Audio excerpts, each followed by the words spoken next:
सतगुरु की प्यारी सासंग जी, अपने अपने घरों में सत्संग जरूर करवानी चाहिए। सत्संग चंद्रमा की तरह प्रकाशवान है। सत्संग मुक्ति का दरवाजा है। भूत प्रेत जिन सबकी मुक्ति हो जाती है। सत्संग का फल बहुत ही बड़ा है कि हे जोगी, मनुष्य की काया पानी की बूंद से बना हुआ गंदी जगह में पैदा हुआ कच्चा है, कूड़ा है, परंतु उत्तम सत्संग के प्रताप से नर काया बड़ी महिमा और शोभा पा जाती है। सत्संग में जीव को शांति मिलती है। जीव वासना और ममता प्राणी सत्संग में शांत हो जाता है।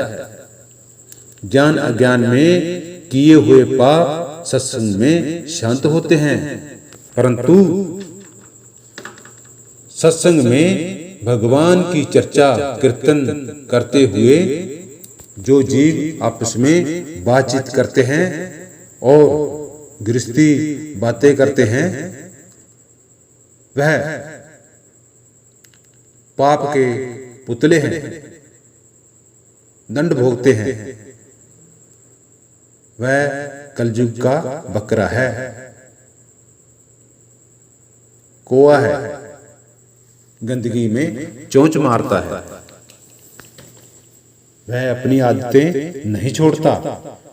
जब तक सत्संग में चित्त लगाकर शांत होकर नहीं बैठेगा, उसे फल नहीं प्राप्त होता।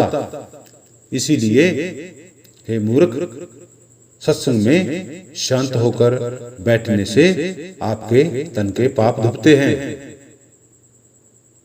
और आप मुक्ति के लायक हो जाते हो। इस संसार के जीव मूर्ख जो हैं, वह जैसे थोड़े पानी में भैंसा बैठकर गार बना देता है, पानी पीने जोगा नहीं छोड़ता, तैसे ही कलयुगी पुरुष सत्संग में विघ्न डालते हैं।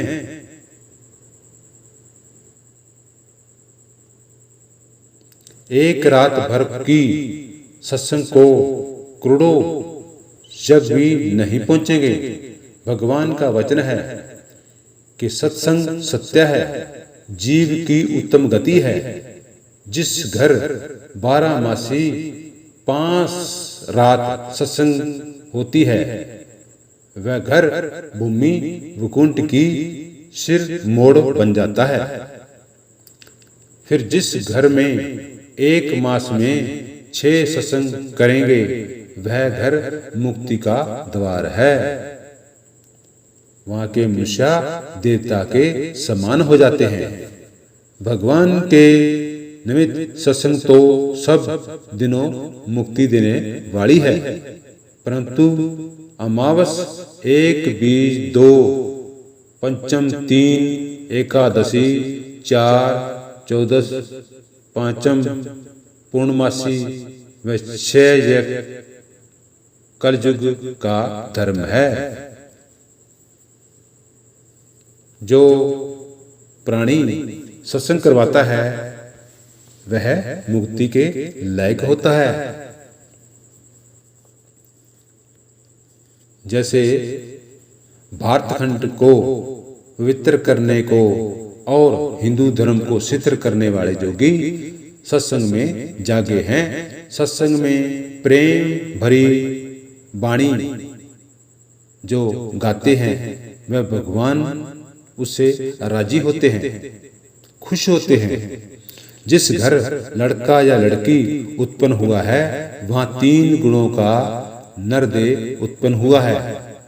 दाई ने बालक को नहलाकर माता के संग सुला दिया है, तो बालक दूध चूने लगा है, तो माता भी भोजन पा चुकी है। फिर साधु के हाथ से 5 बूंद गुद अग्नि में हवन करके घर का सूतक निकाल दो, फिर सूतक नहीं रहता। 6 दिन के बाद 3 सत्संग कर लो तो घर पवित्र हो जाता है। फिर जिस घर में विवाह करो, वहां 2 सत्संग कर लो, लड़का लड़की को बराबर पाटे पर बिठाकर 5 बूंद गुप्त अग्निहोम करो तो गुरु के 5 शब्द पढ़ो तो उत्तम विवाह हो जाता है। शब्द बोलने वाले साधु को 2.5 रुपये भेंट किए जाते थे पुराने जमाने में, तो वो रीत अभी तक चली आ रही है। तो उस रीत से आप साधु महात्मा की सेवा भी कीजिए, उससे आपको मोटा फल मिलता है। अग्नि में दफना दो या जमीन में गाड़ दो या जल में बहा दो, फिर उस घर जाकर 5 बूंद गुप्त अग्नि होम करके घर का सूतक निकाल सकते हो। 5 तंतुओं का काया भांडा जहां निवास हुआ है वहां 5 तंतुओं की 5 सत्संग करो। छठा केवल आत्मा है, उनके निमित्त सत्संग करो। मृत्यु संस्कार में आप सुन रहे हो कि सारे संसार में मृत्यु बहुत होती हैं, तो उसमें संस्कार भी किया जाता है। तो उस समय घर पवित्र जीव उत्तम गति को कैसे पाता है कि आप उस घर में सत्संग करवाओ, उससे आप पवित्र हो जाओगे। प्रथम आरती गाओ, गणेश महिमा, और गणेश महिमा गाओगे तो फिर 5 वाणी भगवान की गाने से सत्संग भी आई मानी जाती है। सत्संग की महिमा का कोई पार नहीं है। हे जोगी, सन्यासी, वैरागी, उदासी, वैष्णु, निर्वाणु, ईसाई, जैनी, जितने भी संत हैं तो सब एक भगवान के उपासक हैं। सबका निज मूल एक है, एक समान है, उसमें भ्रम नहीं होना चाहिए। और निर्भय होकर एक मन से बैठोगे तो वह उत्तम फल को पाएंगे। परंतु सत्संग में बैठे पंथों पंथ की मान बढ़ाई नहीं करनी चाहिए कि ये मेरा पंथ ऐसा है, मेरे गुरु का पंथ ऐसा है, मैं उस पंथ का हूँ। नहीं, आपकी भूल है, ये आपका भ्रम है, इसे छोड़ो। भगवान तो एक है, सत्संग एक है। जहां भी आप बैठे हो चित्त लगा के बैठो, आपको फल जरूर मिलेगा। अकलहीन जो जीव हैं वह भ्रम में फिर रहे हैं। अभिमान के घोड़े पर चढ़कर कलु रूप नदी में डूबेंगे। सत्संग में जो कपट भाव रखेगा उनका धर्मराज की दरगाह में मुख काला होगा, उत्तम गुण नहीं पाएगा।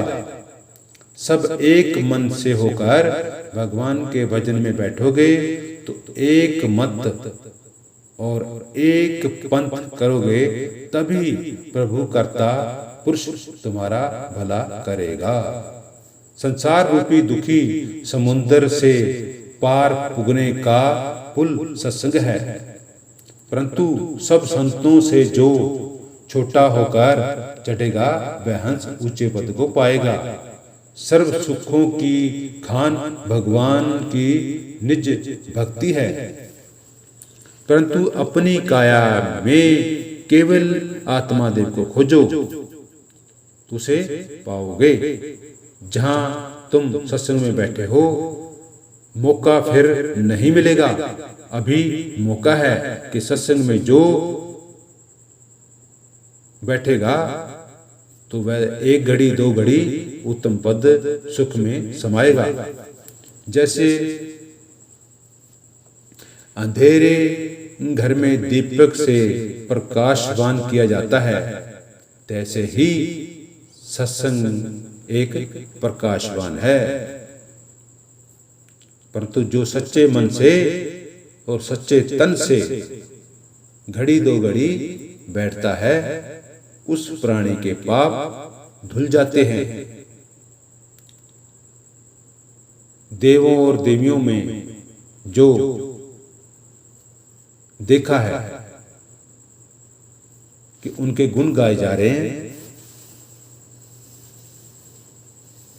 तो भैरों के भक्त भैरों के गुण गाते हैं, पीरों के भक्त पीरों के गुण गाते हैं, कई देवताओं के गुण गाते हैं। परंतु जिस कीर्तन गाने में भगवान आत्मा का गुण नहीं है, खोज नहीं है, वह खाली गाना है, खाली डंका बजता है।